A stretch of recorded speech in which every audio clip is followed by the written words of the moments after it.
Even when we walk through the valley of sadness, you, Lord, will draw us close with an everlasting comfort. You heal and restore our broken hearts.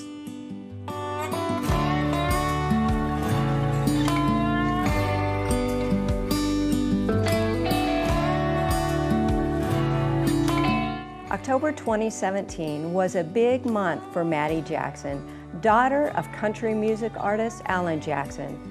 Her fairy tale wedding on the Jackson family estate in Franklin, Tennessee was featured as the cover story of the summer-fall issue of Southern Bride.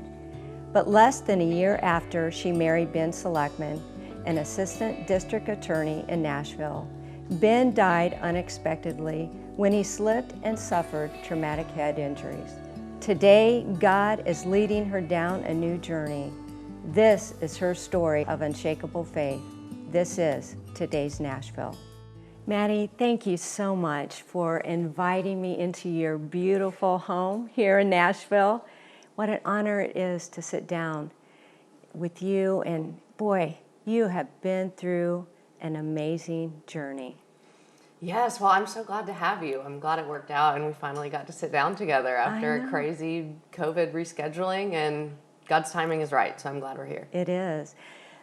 So I want to take you back to growing up in a famous family. So tell us who your dad is and what it was like growing up. Yeah, so my dad is Allan Jackson, singer-songwriter, and, ACM winner, CMA winner, Grammy, all the things. And, it sounds kind of silly to say, but, for me, it was the norm. It was what I knew my whole life. And, my parents are from a small town in Georgia and moved here 5 years before having me. And, he struggled and did all of the Nashville things that you have to do to get a break. And they were really resilient. And he ended up getting his record deal in 1989, the year before I was born. And even at that point, I remember Mom telling the story and kind of joking, but kind of in tears, calling his business manager when they found out they were pregnant with me and asking her if they had enough money to buy me a crib. It was... So you're the oldest. Yeah. So it was truly on the brink of his career really, really booming that they had me, and it's been history from there. So I say that to say, it's all I've ever known, literally. So, for me, it was normal, and I will say to their credit, they kept our lives as normal as it could be. And I think that is a testament to how they were raised, and just both of their humility. That is probably the quality I've always admired the most in my dad. Well, I heard a story not too long ago. I was sharing with a neighbor who's disabled in our neighborhood, and she walks every single day. And she's about your age, and we were talking about what I do, and I told her who was going to be on my show, and she said, I know Mattie. She said, we played baseball when we were little girls, and she was so sweet to me. And she said the other kids would make fun of me, but Mattie never did. And I just thought, I am going to tell her that, that's amazing. Isn't it sweet? Yeah. So that says a lot about you and how you were raised. A lot of people think it's, you come to town, instant success, but it isn't. Oh gosh, no. No, they labored, and he put in the work and got a God-given break, and we have benefited our entire lives. And I think something that, they've just impressed upon us is that, this was something that Dad worked really hard for, and he obviously has an incredible talent, but, it was truly by the grace of God that he got the break that millions of other people don't. And so I think because of that, they wanted us to know how privileged we were and the opportunities that we would have to help other people. But, I played softball and soccer and basketball like everybody else, and went to school like everybody else, and did the same things, all my friends did, because that's the kind of life they wanted us to have. And even still to this day, Dad jokes, should I have raised y'all in a small town just to give you the experience we had? And so they've stayed so true to their roots. And I think to have grown up and looked back, I now realize and respect and value the way that they raised us so much more, because I see other, children of celebrities and sort of entitlement, which is very easy to fall into. And, I'm grateful that wasn't the environment that they raised us in.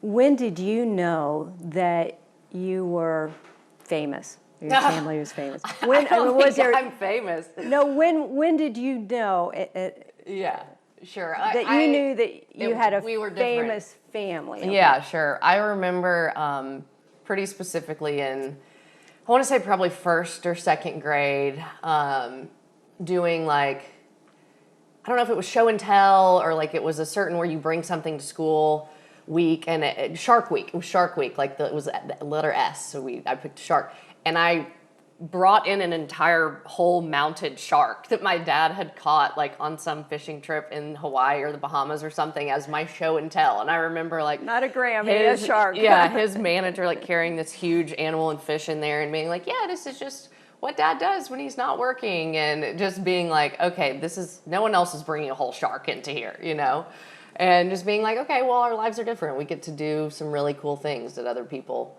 don't do. And then, as a teenager, we were privileged to go to the White House my senior year and be a part of a dinner that normally they don't let kids under 18 into any formal event at the White House. And my dad had played a show, Christmas in Washington, and I remember later him telling us, that he had his manager call the White House and say, if my girls can't come, I'm not playing.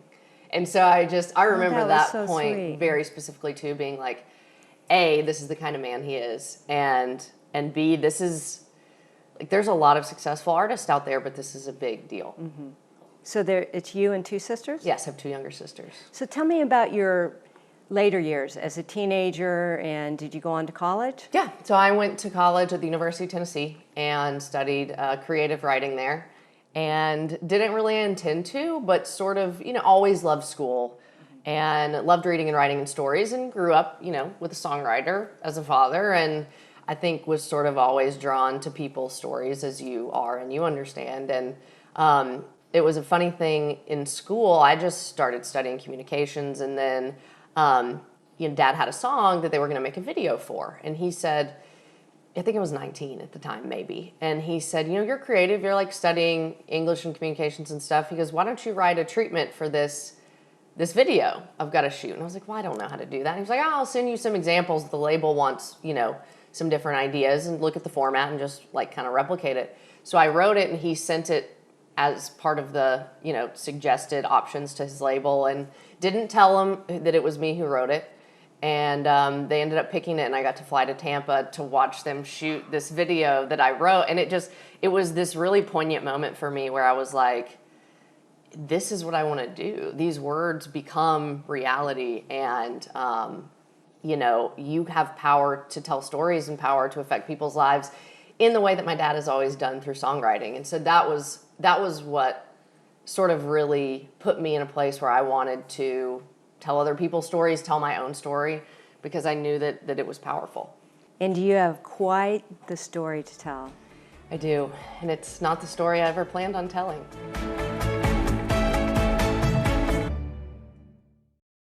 Mattie, tell me about Ben. Oh gosh, so Ben and I met after college, in my mid-20s, and really not a crazy exciting story. We met at a cookout.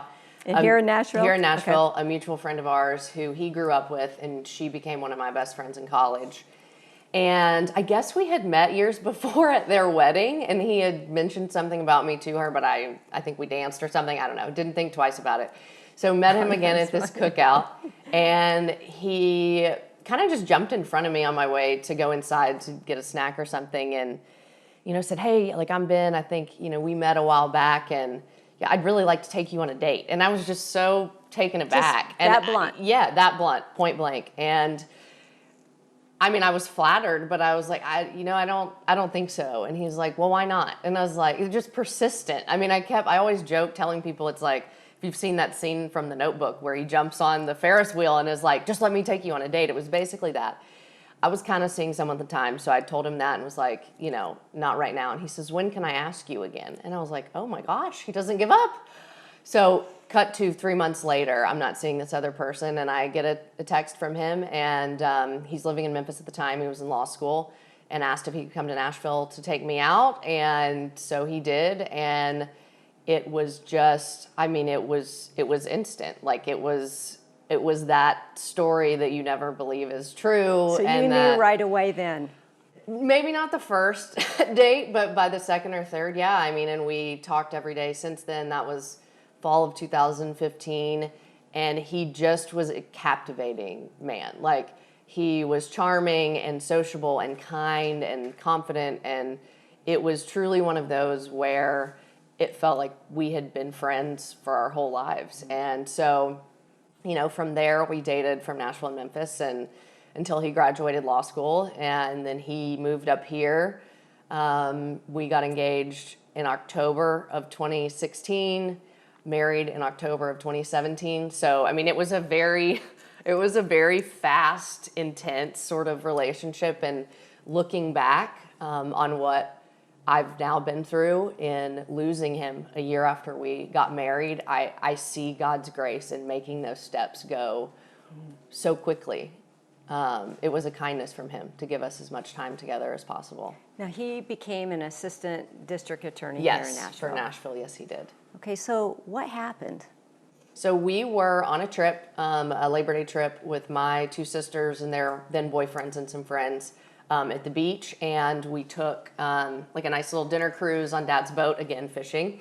And we got off at a little tiki bar we love there, had some drinks and dancing, and hung out for the evening, and then went to get back on the boat. And there had been a little thunderstorm that happened, as it does in South Florida. And so the steps were kind of wet, and Ben kind of hurried up there to help some of the girls up onto the boat. And in doing so, Sandal hit the wet dock wrong. He fell back, hit his head. And, at that point, I wasn't fearful of anything. It's sort of like you play sports, you knock your head, you kind of shake it off. And that was how he was behaving. And again, in God's grace, there were some off-duty EMTs at this bar that we were at, and they said, you need to take him to the ER. So we went, and at that point, he had some pretty severe brain swelling beginning, and they said, we don't need to do surgery right away, but we probably will to relieve the pressure. Long story short, that was the first of a 12-day stint in the ICU, 2 brain surgeries, medically induced coma.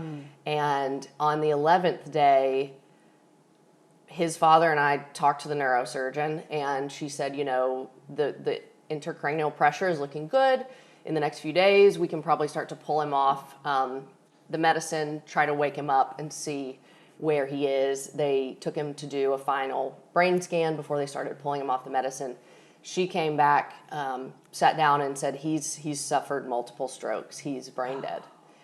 And so it was just, the entire experience is surreal. And it feels like you're at war for 12 days, but it feels like 12 years. No, tell me again where you were. We were in South Florida. Okay, South Florida. So at this point, my family was down there. His family was down there. Everyone was there. And, you just feel like you've been at war for 12 days in prayer and truly, on your knees in the hospital. And there was never a moment, even when she looked at us and said he's brain dead, there was still nothing inside me that didn't believe that God would heal him, that he was going to be this miracle story. And so we went back to the hotel that night, and I just prayed and prayed and prayed and prayed. And, at this point, they've given me the options. I'm his wife. I have to make a choice. Are we going to wait? Or are we going to pull him off life support? And I just remember looking out at the ocean, because where we were, and thinking, if you're this powerful, like, you can save him.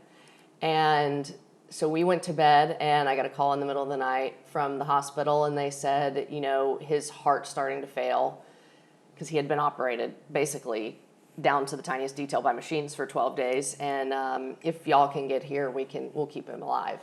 So we went in and saw him. I signed everything I had to sign as his wife, and they pulled him off. And it still almost doesn't feel real to go back to that place in my mind. But what I tell people is that call and whatever issue was happening with his heart, that was the miracle that God didn't make me choose, to end his life. He said, his heart's failing as it is, and I'm going to take him, and you don't have to carry this. And so that was 3 years ago.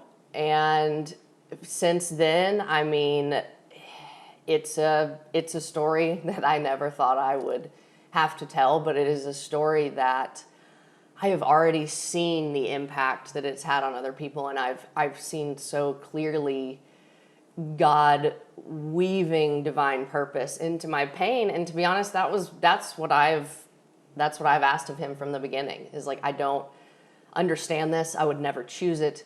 And I don't believe you've done this intentionally to hurt me in any way. You're a good God. But if I'm going to have to walk this, it's going to have to help other people. And he has just delivered on that beyond my wildest dreams. Your story is so powerful. How have you handled it emotionally? Like during that time, that day, did you have a lot of support?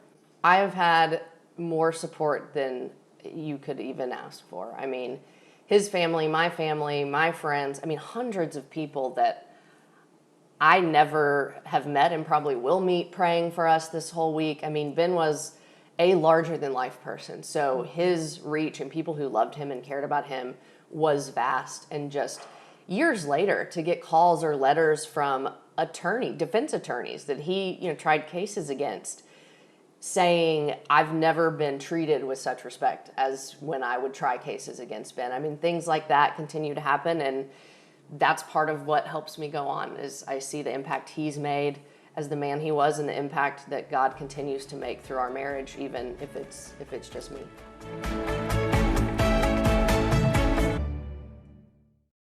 Mattie, did you even get to celebrate your first wedding anniversary? Oh man, so he passed 3 weeks before our first wedding anniversary. Before. So at the time, I was very angry about that and felt robbed of something that I should have been able to celebrate with the man that I love. And that day was obviously indescribable. And I knew going into it that it would be a pain like I had never felt. And I also knew going into it that what Ben would say is celebrate anyway. And so I planned a dinner with girlfriends, his mom, my sisters. But I woke up that morning and the last thing I wanted to do was celebrate. And I just knew that I wanted to see him. And I remembered that he had ordered me a wedding gift that summer earlier from Etsy. And it's like, no man orders a wedding gift 2 months in advance. And I remember seeing the box and seeing Etsy, and I was like, what on earth did you get from Etsy? He said, don't open it until our anniversary. Okay. So of course I had forgotten all about this. I come home from Florida after he had passed, and I see the box. I wanted so badly to open it, and I was like, I'm not going to do it. I went home, had a moment by myself, opened this anniversary gift that he had ordered 2 months in advance, and it was a bouquet of paper roses made out of hymnal pages, because it's the paper anniversary. And I just wept, and I remember thinking, like, how good is God to save this for me and have him think about it in advance and be so intentional. And I sat in my basement clutching that bouquet of paper roses, sobbing harder than I had sobbed since the moment I kissed him goodbye, and watched our whole wedding video, because that's all I knew to do. I was gonna celebrate, and all I wanted was to see him that day and to see him smile and dance and laugh, and his huge personality. And it was the most excruciating thing I could have done, but it showed me early on the power of really leaning into your pain. I mean, I'm one who wants to power through and push through and be strong. And I think that happened so quickly, and it was so painful that it showed me that the way to really heal was going to be to let it hurt as much as it needs to, as deeply as it needs to, and to truly lament. You know, it's interesting that you say that, because we don't want to feel that pain. No. But God gives us that emotion. Yeah. You know, we are going to face trials and Yeah. challenges. What would you say to a young widow or widower today? I would say, as much as you want to race through this pain and this process, it is truly one day at a time. And I hate that for me, and I hate that for you. But his mercies really are new every morning. He really will give you enough 24 hours at a time, and some will look pretty and some will look terrible. And it's just one day at a time, and that there's no right way to do it. I wanted to grieve right. I wanted to do it well. I wanted to show people you can have hope, and I have, but it's only been after moments of truly breaking down and lamenting and hurting, because you can't outrun the pain. Mm-hmm. And it really will heal with time, and it takes the Holy Spirit patching little parts of your broken story one at a time. What's life like today?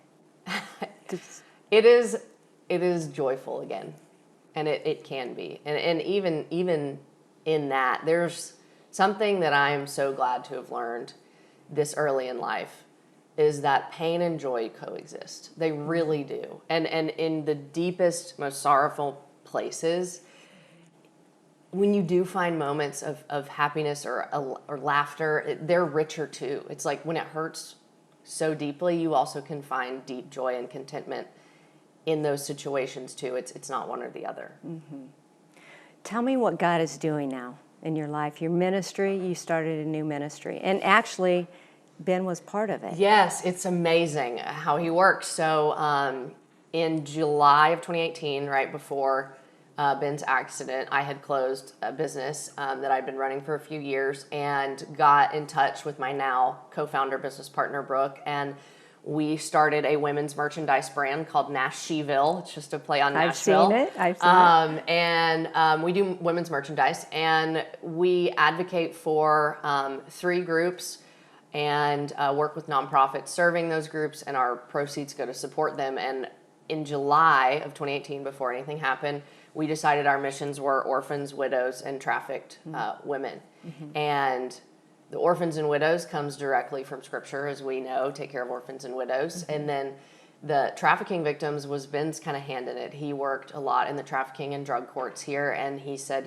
these women, they don't need, penalty, they need protection and they need healing. And so he put us in touch with all the people in town that serve those victims and survivors. And, it's been 3 years since then, and he just continues to bring people into our sphere that can expand what we're able to give back and how we're able to spread the message for all these different groups. And I mean, obviously he's put me front and center to walk my grief and be vocal about the pain and the faith that it takes to endure that in real time in front of the different groups of widows that we work with. Your faith is so joyful and is helping so many people. You have a new book coming out. I do. Let's talk about it. I can't believe that it's real. So my book is called Lemons on Friday, and it's the whole idea of, we've all heard the adage, make lemonade out of lemons, right? Mm-hmm.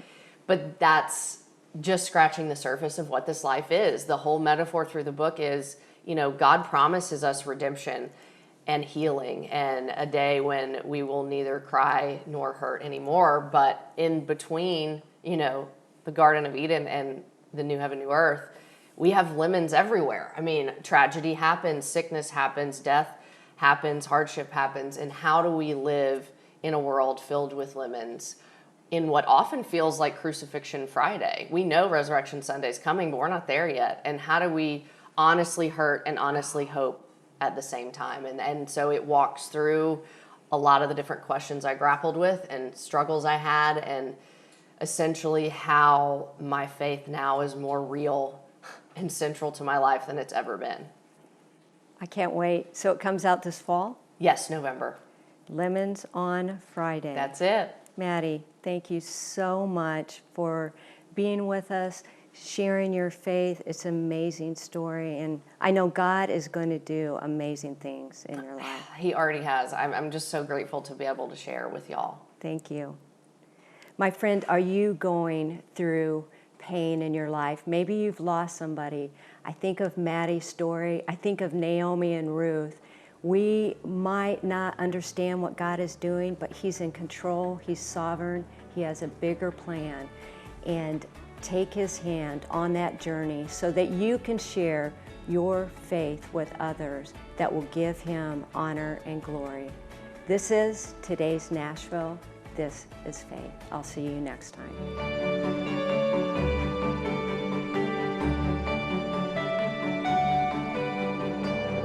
Cornerstone Television wishes to thank all our faithful viewers whose consistent prayers and financial support have made this program possible.